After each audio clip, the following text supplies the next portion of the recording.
Thank you so much for joining us for CBN NewsWatch. I'm Ephraim Graham. Ahead today, what could be a prophetic sign in Israel.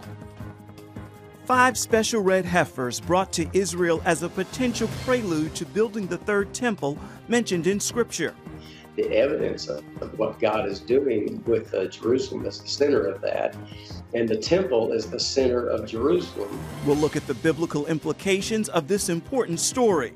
China's President Xi Jinping visiting Moscow as a sign of the deepening ties between the two countries, which could mean problems for the United States. Both Russia and China are just defiant, and they're continuing to take action to transform the world in order to shift the balance of power to their advantage and away from the United States. President Biden issuing his first veto over a controversial strategy called ESG, which opponents say is just forcing a liberal agenda on investment funds that doesn't work. If you look back for the last several years and track investments in ESG type of funds versus investments in the broader stock market, you see that those ESG investments are underperforming the overall stock market. And a new purpose for the former home of Billy and Ruth Graham to help ministers of the gospel. Those stories and more today on CBN NewsWatch. This is CBN NewsWatch. We begin this half hour with what could be a prophetic sign of the end times in Israel. The Old Testament prophet Daniel predicted a third Jewish temple during the last days, after the first 2 temples during biblical times. And last September, 5 red heifers arrived in Israel amid great fanfare because some Jews and Gentiles believe it's a key element leading to the building of that third Jewish temple. CBN's Chris Mitchell brings us this important story from the Mount of Olives in Jerusalem. The 5 red heifers are now in a secure, undisclosed location in Israel. Plans include moving them sometime soon to a visitor's center in Shiloh, where the tabernacle of the Lord once stood for nearly 400 years. The book of Numbers explains that ashes of the red heifer are used to purify priests for their service in the temple. Now the Lord spoke to Moses and Aaron, saying, This is the ordinance of the law which the Lord has commanded, saying, Speak to the children of Israel that they bring you a red heifer without blemish, in which there is no defect, and on which a yoke has never come. You shall give it to Eleazar the priest, that he may take it outside the camp, and it shall be slaughtered before him. Its offal shall be burned, for the water of purification. It is for purifying from sin. These red heifers are now between 1.5 to 2 years old. To replicate the ceremony mentioned in the Bible, they need to be at least 3 years old. And within that time span, they cannot have a blemish or anything that would disqualify them for the ceremony, even one white or black hair. According to those working on the project, the ceremony of the red heifer needs to be performed on the Mount of Olives and in a place that would have looked directly into where the temple stood. The land I'm standing on, bought 12 years ago, fits both of those standards. It had to be exactly at the front, a place that the priest that made this ceremony can see the Holy of the Holy Place. Rabbi Yitzhak Mamo owns the land here on the Mount of Olives. And we hope that in 1.5 years from today, we can make here in this area the ceremony of the red heifer. That actually will be the first step to the temple. Mamo says the ceremony needs priests who have not been defiled by touching anything dead. The Temple Institute actually have 9 pure priests. They didn't born in hospital, okay? They born at home. Because they are priests, so anyway, they don't go to any cemetery. And the parents keep them in a situation that they will not get to any cemetery, not going to any problematic place, and they are pure, and they are waiting. So we have the priest, we have the red heifer, we have the land, and we have everything ready. We just need to wait another 1.5 years. So we believe that it's very likely that the ceremony would happen somewhere in the area of Passover 2024 out to possibility of Shavuot 2024. Somewhere in that timeline, the cows would be old enough and it would be the proper timeline for that ceremony. Byron Stinson of Bonnet, Israel, helped find the red heifers in the U.S. He says these would be the first in 2,000 years and that the process toward a third Jewish temple began when the Jewish people started their return to the Promised Land from the 4 corners of the world, culminating with Israel becoming a nation. And then in 1948, in one day, they were reborn as a nation, and nobody said that could happen. And then you move forward, and Israel continues to be this strong nation, and all of these prophecies start fulfilling. There's so many now have been fulfilled. It's just incredible, the evidence of what God is doing with Jerusalem as the center of that. And the temple is the center of Jerusalem. And so how can it happen and how will it happen? I don't think anyone really knows for sure. Stinson believes the temple is meant to be a house of prayer for all nations. You know, in the Bible, it says when Solomon built the first temple, he said, this is a house of worship for all nations. That's what the temple is. And I think a lot of people think it's just a Jewish temple, but that's not true. It's for all the nations of the earth. Stinson says they plan to invite everyone to the Red Heifer ceremony that may take place in Passover 2024. Everything is in place now with the red heifers. As long as they stay pure, one of them stays pure, then we have everything in place, including the priests. Mamo says according to the Jewish sage Maimonides, there were 9 red heifers from Moses to the Second Temple. It's not his way to write, but suddenly he said the tent will make the Messiah. We know that the Messiah will make the tent. Maybe we have the privilege to be one of these people that helped the Messiah to do it. So we're waiting. Chris Mitchell, CBN News, the Mount of Olives, Jerusalem. Coming up, the deepening ties between Russia and China as Chinese leader Xi Jinping visits Moscow. We'll take a look at their growing relationship and what the U.S. is saying about it when we come back.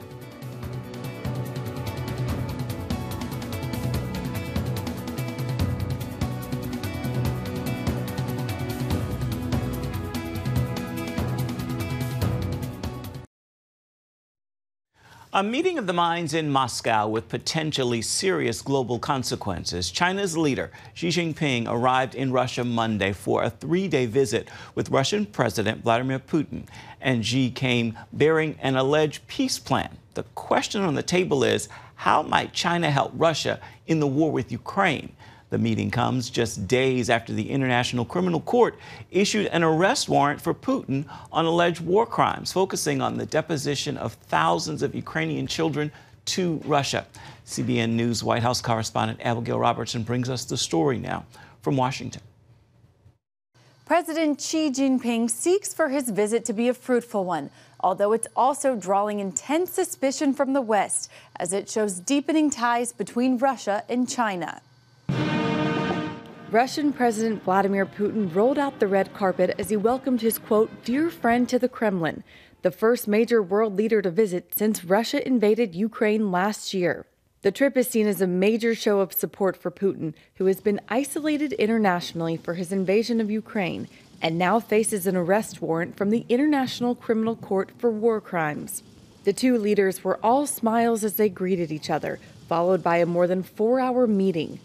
Both leaders blamed the West for the conflict in Ukraine, with Xi calling for a peace proposal that favors Russia. President Biden recently weighed in on that proposal. I've seen nothing in the plan that would indicate that there is something that would be beneficial to anyone other than Russia if the Chinese plan were followed. And so the idea that China is going to be negotiating the outcome of a war that's a totally unjust war for Ukraine is just not rational.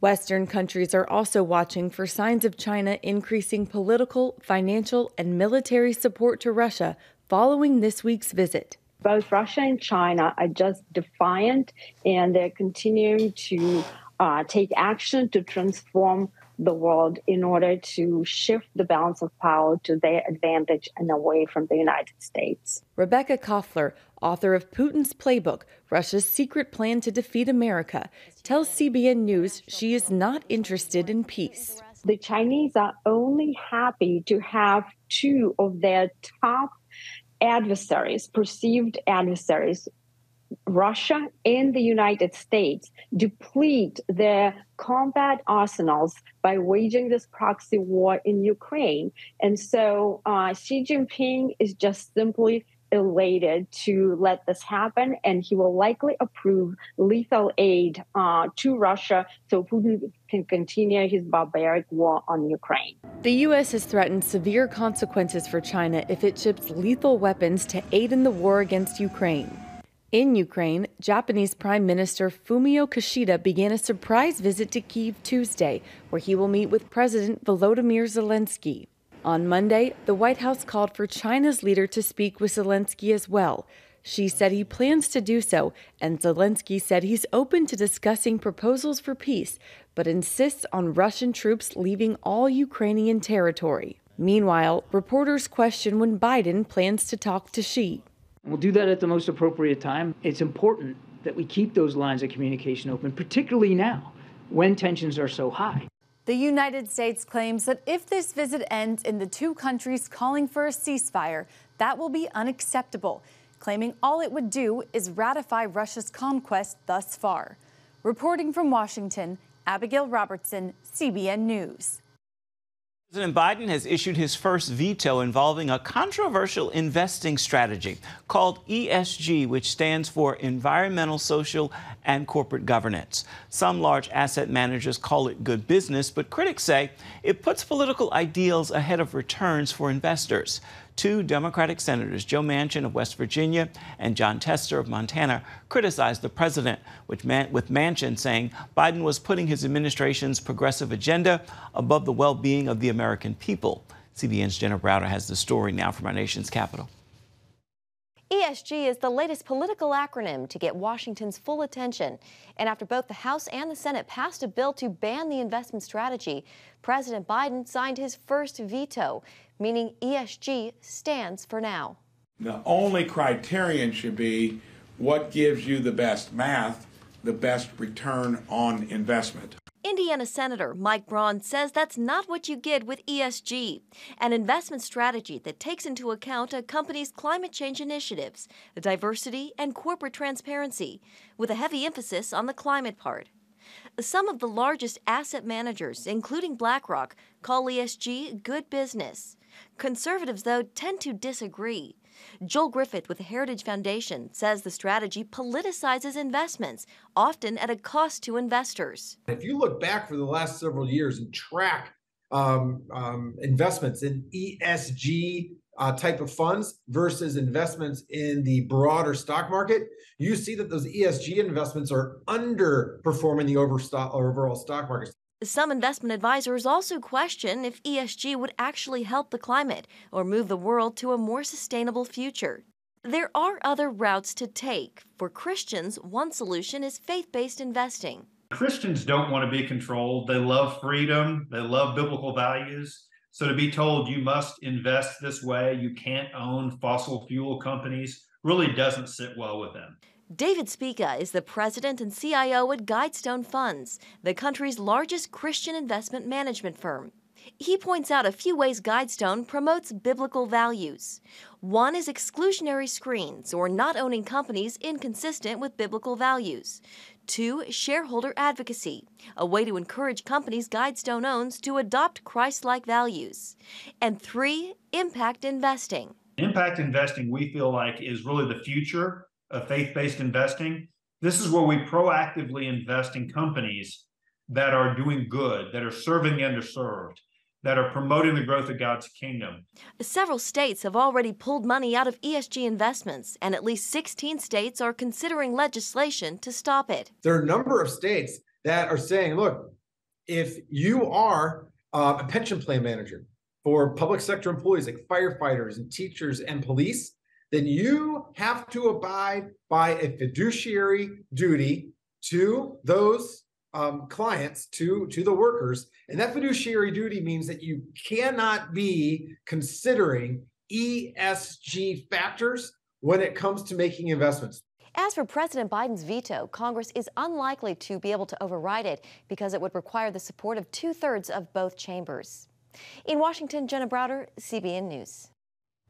Wyoming is now the first state to ban abortion pills as the battle over abortion continues across the country.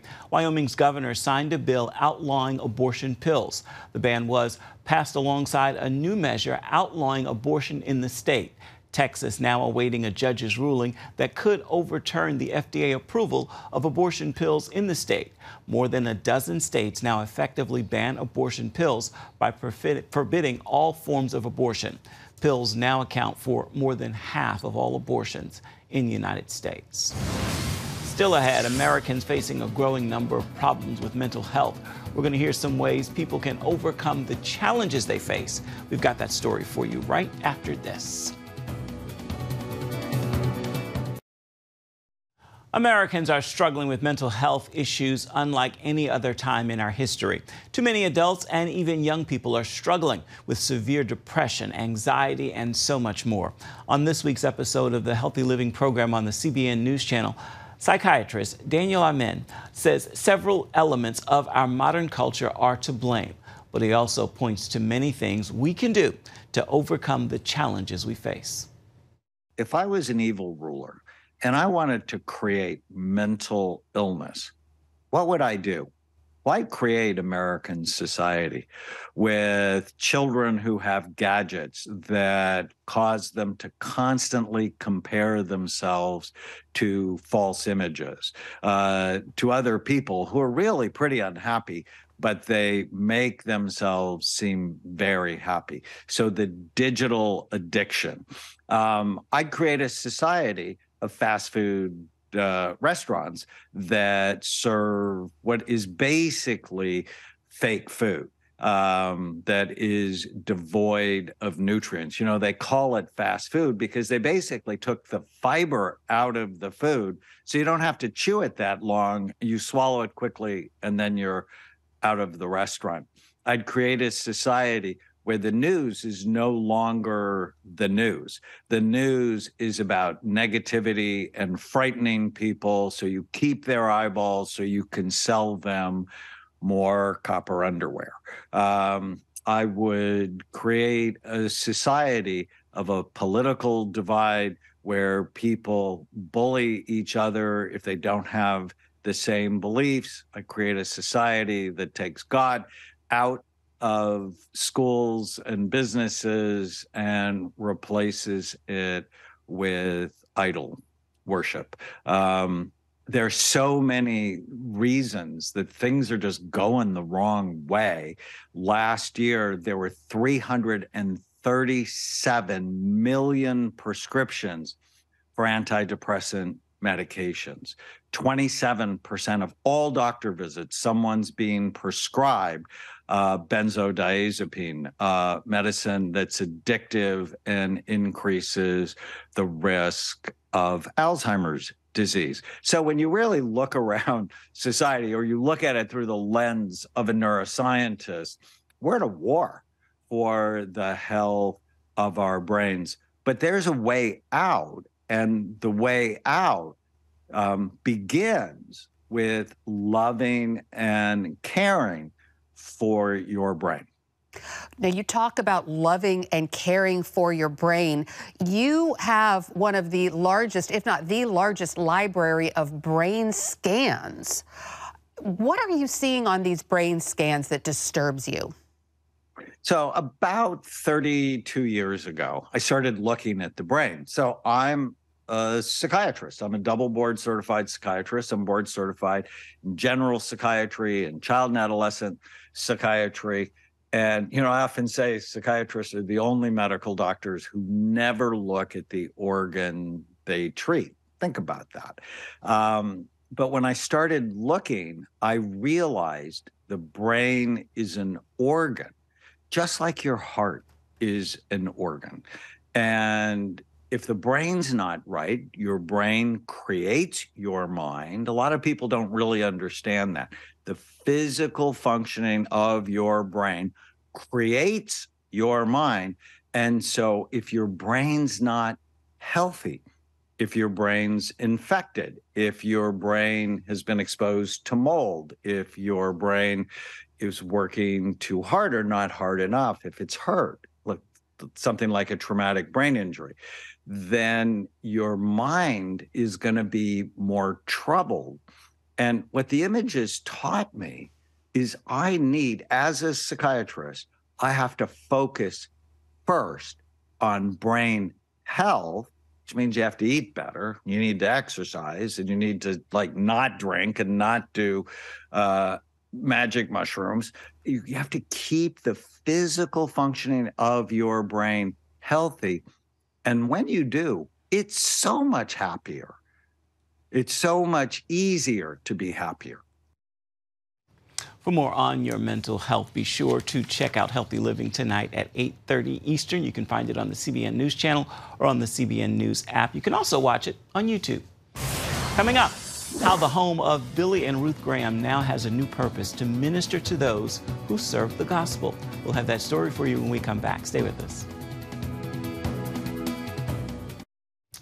The home of evangelist Billy Graham in Montreat, North Carolina, where he wrote some of his greatest sermons and where he and his wife Ruth found rest and refreshment, will now provide a haven for weary pastors and missionaries.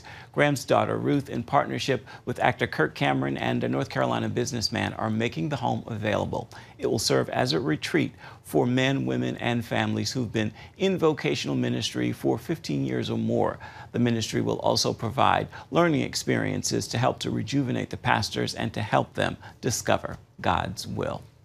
Time now for your Tuesday Tweetable. This is a message I hope that you will post, tag, tweet, and share with those in your circles of influence. Excellence is essential. As a believer in Christ, you are a Christ representative. You are a vessel designed to deliver heaven to earth.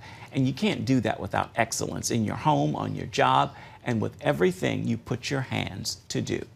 That is going to do it for this edition of CBN NewsWatch. You can always find more of our programs on the CBN News channel at any time, as well as online at cbnnews.com.